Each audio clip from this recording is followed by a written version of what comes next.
Hi, my name is Brandon, and I'm an alcoholic and addict in recovery, and I am consuming a delicious cup of coffee right now. And I love coffee, but I've thought several times in my recovery that maybe my relationship with caffeine looks a little bit like my relationship with other drugs and alcohol did in my addiction. And I've wondered whether I need to consider kicking caffeine to the curb. And that seems a little weird because a lot of us don't think of caffeine as a drug that is problematic. It's served in many recovery meetings across the world. It's such an important staple of recovery meetings that service positions are created around coming to the meeting early and making the coffee for everybody. So why would we consider this as a drug that's potentially problematic? I want to read what Tommy Rosen says about it in Recovery 2.0, and then I'll tell you a little bit about why I've found it to be a little problematic for myself. So here's what Tommy writes. When you consume caffeine and sugar, your heart rate and respiration increase, your adrenal glands fire, and your nervous system stays locked in fight or flight. This is called burning the candle at both ends. You are literally exhausting yourself, further preventing your body from healing itself and relaxing. What happens next? All kinds of things, actually. You become irritable and uncomfortable. Your thinking becomes less clear and less effective. You become more susceptible to stress and ever more tired. Your energy is off. Your energetic defenses are down. You become attuned to the frequency of addiction. Of course, you can still sleep, but since you've been drinking a lot of caffeine during the day, you don't sleep as well as you should. Your nervous system is unable to let go, and the terrible cycle goes on and on. This is important for people in recovery from addiction to understand. All the people I work with and observe in recovery have a problem with caffeine. They drink coffee, tea, sodas, and energy drinks such as Red Bull and Monster. I cringe when I see addicts downing these drinks. I know they're setting themselves up to remain in the frequency of addiction for yet another day. Usually they don't realize what they're doing. They want the rush of the energy, which aren't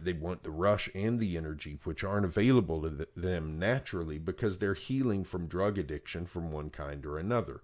So they go after the energy drinks and they wonder why they aren't feeling much better after a while, even though they've put down their drugs of choice.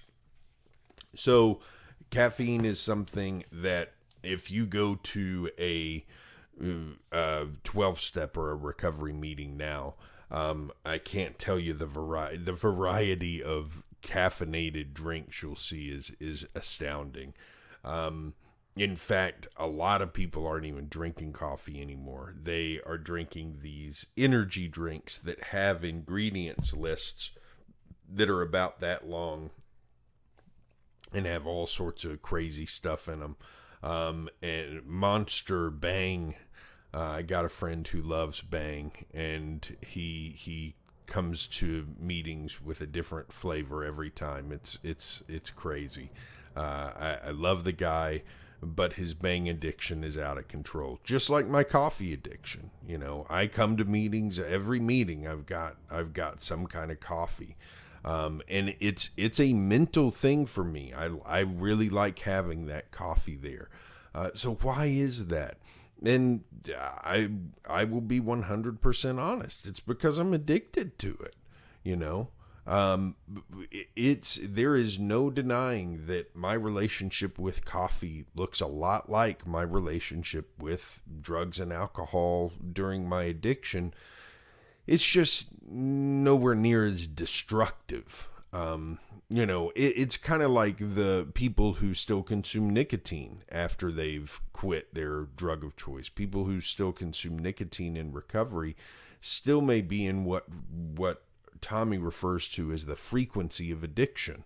They're still addicted to something. They're still drug addicts. I mean, there's no way around it. And that's one of the things that's bothered me a little bit at times about my caffeine consumption is that I still feel like I'm addicted to a drug. So I don't feel fully recovered from drug and alcohol addiction because I'm still using a drug on a regular basis, and I'm using it in spite of negative consequences. For example, if I drink too much caffeine or drink it on like in the middle of the day on an empty stomach, I will get to a point where I'm jittery, I'm agitated, and I'm irritable. And yet, even when I know that, I will still drink the caffeine, even when I know it's going to happen.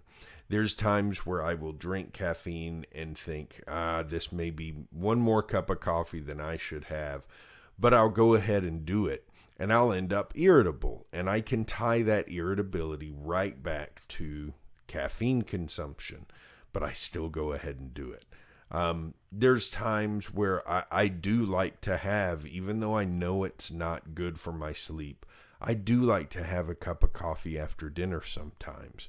And especially if I'm sitting down and watching a movie after dinner or something like that. I know it's not good for me. I know I should have decaf or just do an herbal tea or something like that, but I do it anyway. I know that it's affecting my sleep, but I do it anyway. And these are the hallmarks of addiction of any kind, is when we know something's bad for us, but we do it anyway. So I've thought many times over my recovery that maybe my relationship with coffee, my relationship with caffeine needs to be examined, and maybe I'm going to have to push it out of my life too, so that, see, I'm yawning. I've had coffee and I'm yawning. This is what it does. And this is, people like Tommy say that once you get caffeine out of your life, your natural way of producing energy regulates that and helps you to avoid those situations where you wake up tired and groggy, and you end up groggy in the middle of the day. So one of the things that Tommy suggests is taking a 30-day break from caffeine.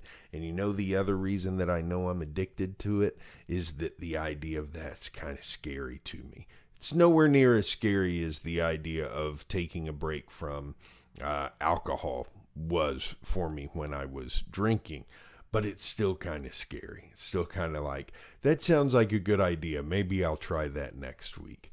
So I'm going to strongly consider this, because I do think that trying a life without caffeine may be worth doing, just to see how my overall mood, energy, and emotional stability change during the day if I get this drug out of my life. So that's it for today. Think about your own relationship with caffeine, nicotine as well. If you're a smoker or a nicotine consumer, think about that, and think about whether it's keeping you in that addict mind that recovery's supposed to be getting you out of.